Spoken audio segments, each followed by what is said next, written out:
Now we enter part 6 in this series. Having surveyed the historical evidence for the previous 5 minimal facts, we now come to our last minimal fact in the series, which any hypothesis has to adequately explain. This is the fact that the origins of the belief in Jesus' resurrection was, in first century Judaism, a bizarre and unique event of history. Quite frankly, the resurrection of a crucified Messiah was just not something that anyone would have expected or made up. This minimal fact actually gives additional evidence for the previous ones, namely that the disciples Paul and James really believed the risen Jesus appeared to them. It's a fact that bolsters other facts. As Dr. William Lane Craig says in his paper, Jesus' Resurrection, on reasonablefaith.org, quote, "Even the most skeptical scholars admit that the earliest disciples at least believed that Jesus had been raised from the dead. Indeed, they pinned nearly everything on it. Without belief in Jesus' resurrection, Christianity could never have come into being. The crucifixion would have remained the final tragedy in the hapless life of Jesus. The origin of Christianity hinges on the belief of these earliest disciples that Jesus had risen from the dead. The question now inevitably arises, how does one explain the origin of that belief? As R.H. Fuller urges, even the most skeptical critic must posit some mysterious X to get the movement going. But the question is, what was that X? If one denies that Jesus really did rise from the dead, then one must explain the disciples' belief that he did rise either in terms of Jewish influences or in terms of Christian influences. Now, clearly it can't be the result of Christian influences, for at that time there wasn't any Christianity yet, since belief in Jesus' resurrection was the foundation for the origin of the Christian faith. It can't be a belief that formed as a result of that faith. But neither can the belief in the resurrection be explained as a result of Jewish influences. To see this, we need to back up a moment.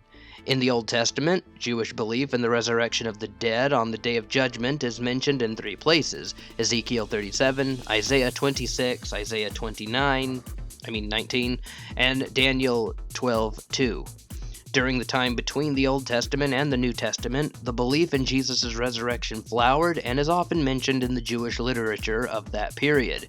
In Jesus' day, the Jewish party of the Pharisees held to belief in resurrection, and Jesus sided with them on this score in opposition to the party of the Sadducees, so the idea of resurrection was itself nothing new. But the Jewish conception of resurrection differed in 2 important ways. Fundamental aspects from Jesus' resurrection. In Jewish thought, the resurrection always, 1, occurred after the end of the world, not within history, and 2, concerned all the people, not just an isolated individual. In contradistinction to this, Jesus' resurrection was both within history and of one individual person." End quote. Now, also, we have to consider the fact that no one would have been expecting a crucified and risen Messiah. In the first century, the Jews were expecting the Messiah to come as a conquering warrior king, someone who would overthrow the yoke of Rome and free them from Roman oppression. They weren't expecting the Messiah to get himself killed, much less rise from the dead. They weren't even expecting the Messiah to even die, much less rise from the dead. Now, of course, there are some Old Testament passages that Christians point to that predict the death and resurrection of the Messiah, but these were not interpreted as being messianic death prophecies until after Jesus had risen from the dead. Now, as an informational side note, theologically, I think that this was part of God's plan to not show the powers of darkness that, what the plan would be. But regardless, the fact is that people just did not interpret passages like Psalm 22 and Isaiah 53 as being messianic death passages until after the Christian movement. It was only in retrospect that Christians looked in the Old Testament and saw, oh, hey, this was predicted by the prophets all along. We just couldn't see it. So, given the fact that 1, the resurrection always concerned all people at the end of the world, and 2, it was 1, it was all people, 2, it was at the end of the world, and 3, the Messiah was not expected to do either of those things, die, and then rise within history. We have to account for the fact that, nevertheless, the disciples, Paul and James, really believed that this happened, and this spread throughout the Roman world. How in the world could Jews come to believe these things about Jesus, that he had risen from the dead, he died for our sins and rose from the dead, when nobody in the first century was expecting the Messiah to do that kind of thing? Jesus did not form an army and fight against Rome. Jesus did not end the Roman oppression. He wasn't this warrior. And yet, his followers not only believed he was the Messiah before his death, but continued to believe in him after his death. As N.T. Wright puts it, quote, "When your favorite Messiah got himself crucified, you either went home or you got yourself a new Messiah," end quote. I like that quote. When your favorite Messiah got crucified, you either went home or you got yourself a new Messiah. The Christians did not do this. They did not go home. They did not get themselves a new Messiah. They said, no, Jesus is risen. He's the Messiah, and God proved this to us by raising him from the dead. And this leads to my next point, the fact that there were a lot of crucified men who claimed to be the Messiah, but only one of them was believed by his followers to be resurrected. There were a lot of messianic movements popping up in the first century. This is likely due to the fact that a prophecy in the book of Daniel was interpreted to say that the Messiah would appear by then. People were in high expectations that God's promised chosen one would finally appear, and several men took it upon themselves to fulfill that role. Now, as I said previously, the people weren't expecting a crucified Messiah. They were expecting a conquering warrior king who would throw off the yoke of Rome. But every messianic movement came to an end when its leader got himself crucified on charges of treason. Judas, Simon, and Anthrongus, I have no idea how to say his name, are three messianic movements that occurred very shortly following the death of Herod the Great in 4 BC. Herod's reign had been very oppressive to the Jewish peasantry, both economically and politically. The result of this is that folks were searching for a way to get out of that bad situation. Josephus writes, quote, "Then there was Judas, the son of the brigand chief Ezekias, who had been a man of great power.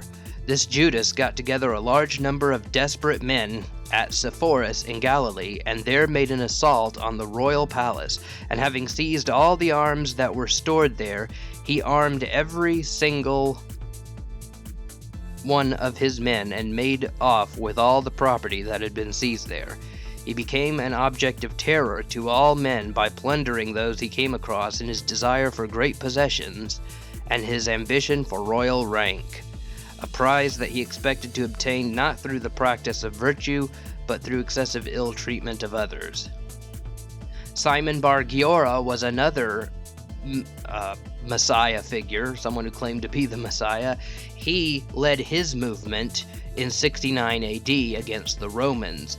The Essenes had a lot of faith in him, and yet he got himself killed. There is a good paper on messianic movements written by Glenn W. Wiles. I'll include a link to the PDF in the description below. In the paper Messianic Movements by Glenn W. Giles, he talks about a lot of different messianic movements in the first century. The paper is 28 pages long. He talks about Judas the Galilean, Simon Bar Giora. He talks about Jesus of Nazareth. He talks about Judas, Simon, and Stronges, who I just mentioned. He talks about Menahem, John of Gischala. He talks about Ptolemaeus. He talks about James and Simon's sons of Judas the Galilean. He talks about Eleazar ben Denai and Alexander. He talks about Eleazar, son of Simon. There's just so many of these men who led messianic movements, got themselves killed, and none of them had a movement after his death. This has to be explained somehow. Why, out of all the messianic movements of the first century, was Jesus' movement the only one to survive? Why didn't the followers of Simon Bar Giora say that Simon had risen from the dead? Why didn't Judas the Galilean have his followers say that Judas had risen from the dead? And yet Jesus is the only one to have a resurrection movement. This is a weird and bizarre fact of history that has to be explained by any hypothesis. This fact, I think, gives additional evidence to the previous minimal facts that Jesus' disciples, Paul and James, claimed and believed that Jesus had risen from the dead. Unless they had some sort of experience, whether that be a hallucination or something else, or Jesus actually rose from the dead, unless something happened that made them think Jesus' tomb is empty and he's standing here before me, why in the world would they come to believe that? There was nothing in that culture, there was nothing in their religious belief system that would prompt that belief out of them. They were just not expecting a crucified and resurrected Messiah. Something had to happen to launch this movement. So that does it for this minimal fact. I could say a lot more, but I tried to keep this video shorter than the other ones. In the next video, I'll talk about naturalistic hypotheses, and I'll show why only the supernatural hypothesis that Jesus rose from the dead can explain all of the historical facts.